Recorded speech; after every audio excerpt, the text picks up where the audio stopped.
Umkhonto Sizwe's head of Presidency Magasela Mzobe says the immediate task of the party is now to build and strengthen its structures. The 9-month-old party is now the official opposition. The party has also attracted high-profile individuals and expects more to follow. And in the recent by-elections, the party claimed 2 wards, one in the northwest and one in KwaZulu-Natal. SABC News political reporter Natasha Phiri caught up with Mzobe earlier this week. Let's listen in to some of parts of that conversation and what they spoke about.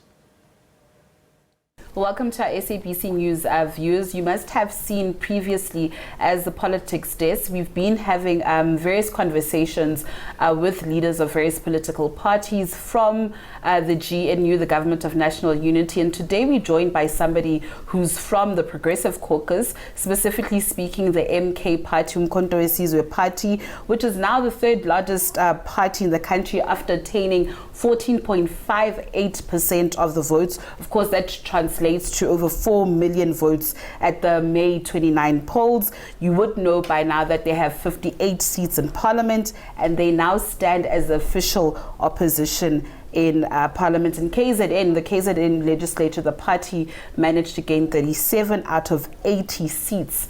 Now we're joined by Magasela Mzobe, who's the MK's party's head of presidency. For those who don't know, he served in the Youth League as a national coordinator after the expulsion of Julius Malema. He also joined the EFF last year, and beyond the polls this year, he joined the MK party. Mr. Mzobe, thank you so much for joining us on SABC News. Thank you, Natasha, for having us, and greetings to the viewers at home. Awesome. So, given your political background, what you've now attained this position, you're now part of the MK's head of presidency. What experience will you bring in this role, seeing that the MK party is still a fresh party? It's 9 months old, you're building structures, and also just talk us through your functions and your duties. Yeah, look, we started being active in politics at a very young age. I played a crucial role in the KZN politics. When I was in SASCO, I became a chairperson of SASCO in KwaZulu-Natal. Later, I became a Secretary General of SASCO. And as you mentioned earlier on, we became a national task team of the Youth League after the Youth League of Comrade Julius was disbanded. So we do have an experience of building organizations and building branches and structures, but also of bringing a structure within the office of the president. Having worked with him when I was in the Youth League, SASCO, and in government, I felt that when he approached me, that it's a project worth dedicating our time to and build a new party from scratch. And as you have seen, that there is some contribution that one has been putting forth. Okay, so I just want to take you back to you leaving the EFF. You approached last year to join the EFF. You had left the ANC. Of course, you'll tell us more extensively about your reasons. But I mean, I remember I posted and I tweeted the fact that you had left the EFF, and some had claimed that you were a spy. Some had said that you infiltrated the EFF to get and recruit members out of the EFF to go to the MK party. What do you have to say to those claims?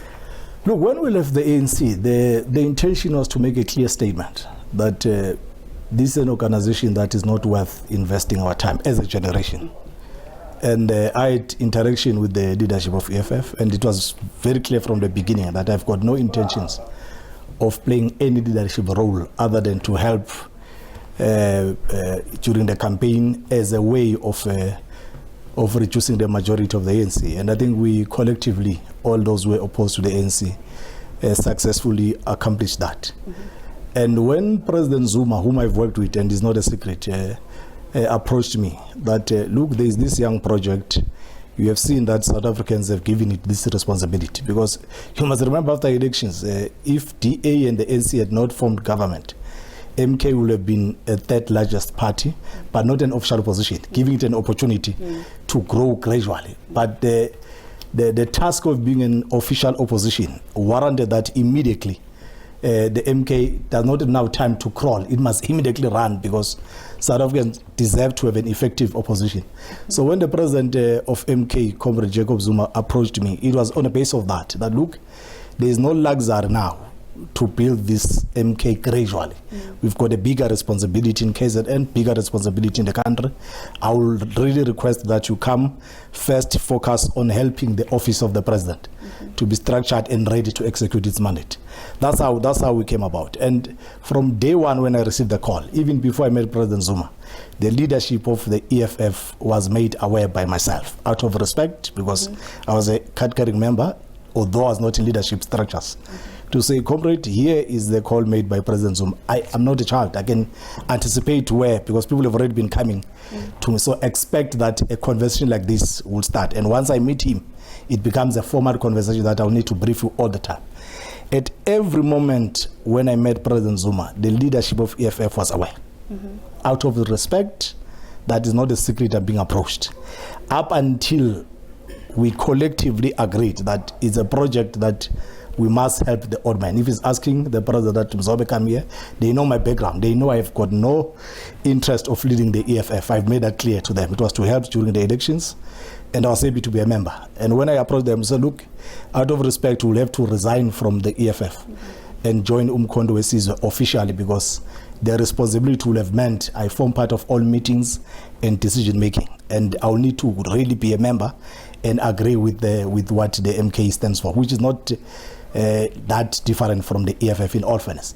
And the letter of resignation was submitted. Out of respect, we've never seen it in the social media, because we're not being childish, we're serious about the project, and we knew that if I did not handle this with respect, it will have brought some confusion within the EFF ranks. And just for clarity, so you had no hand in influencing Floyd Shivambu from leaving the EFF as a deputy president to join a national organization? I can explain that the whole day, no one will believe it, because of the relationship I have with Comrade Floyd, from SASCO, Youth League, to here. When Julius was the president, I was the Secretary General of SASCO. In the same floor, we were seeing each other every day. Floyd was full-time there.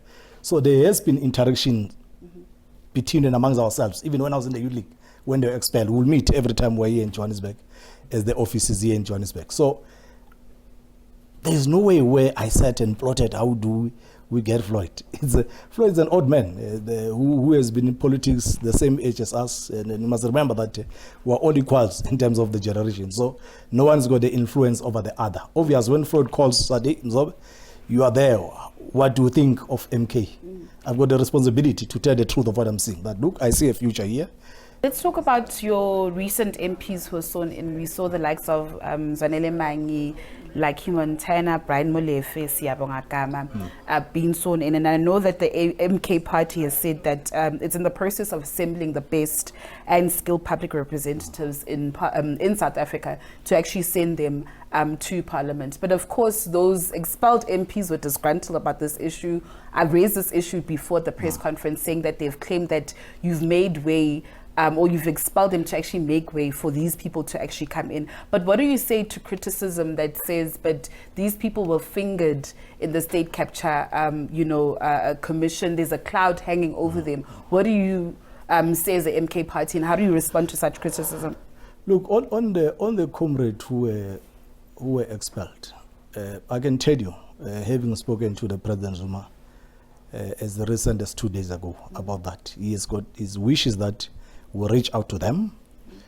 I know on my way to this interview, there's already a communication between some of the leadership and the expelled comrade, because he wishes that whatever the issues that led to their expulsion can be resolved. How is that work of building the structures on the ground? Because you've just mentioned right now that these are community activists that are actually working for the MK. How's that work going? It's going very well. It's going very, very well. I can tell you that it's either the media, obviously, because of their names. It will focus on the big names that are joining national. And from what I'm hearing, and a lot more bigger names are to join Umkhonto Sizwe during before the end of this year. And but in communities, many community activists are joining. Magasela Mzobe, thank you so much for your time.